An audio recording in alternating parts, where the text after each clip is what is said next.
એસ.એ. Trivedi, Thangadh home guard unit officer commanding આજ રોજ તારીખ 17/4/2023 ગુરુવારના રોજ થાનગઢ હોમગાર્ડ યુનિટ કચેરી જે હાલમાં પોસ્ટ ઓફિસ ખાતે બેસે છે તેનું બિલ્ડિંગ જર્જરિત હાલતમાં હોય તેના લોકાર્પણ પ્રસંગે થાનગઢના નગરજનો અને સુરેન્દ્રનગર જિલ્લાના home guard commandant Shri Yogeshbhai Pandya, staff officer PRO Pradeepsinh, staff officer training Jaypalsinh, sub inspector Pratapsinh Chudasama, Thangadh નગરપાલિકાના પ્રમુખ શ્રી પ્રદ્યુમનસિંહ, પદ્મશ્રી સાબુદ્દીન સાહેબ રાઠોડ તેમજ થાનગઢ હોમગાર્ડ યુનિટના ભૂતપૂર્વ ઓફિસર કમાન્ડિંગો, પાર્ટ ટાઈમ ક્લાર્કો, થાનગઢ હોમગાર્ડના હોમગાર્ડ સભ્યો, થાનગઢ નગરના નગરસેવકો આજરોજ લોકાર્પણ પ્રસંગે ઉપસ્થિત રહેલ.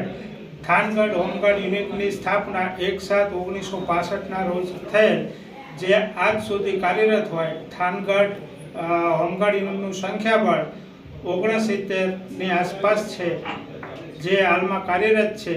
આ પ્રસંગે જે હોમગાર્ડ યુનિટમાં થાનગઢના હોમગાર્ડ સભ્યો દ્વારા ફાળો એકત્ર કરીને અને થાનગઢના નગર સેવકો દ્વારા ડોનેશન આપીને આજરોજ યુનિટ કચેરીનું કાર્ય સંપન્ન થયેલ હોય, જેનો લોકાર્પણ પ્રસંગ હોય તે તકે હું થાનગઢ નગરના નગર સેવકો, થાનગઢ હોમગાર્ડ યુનિટના હોમગાર્ડ સભ્યોનો હૃદયપૂર્વક દિલથી આભાર વ્યક્ત કરું છું. જય ભારત, જય હિન્દ.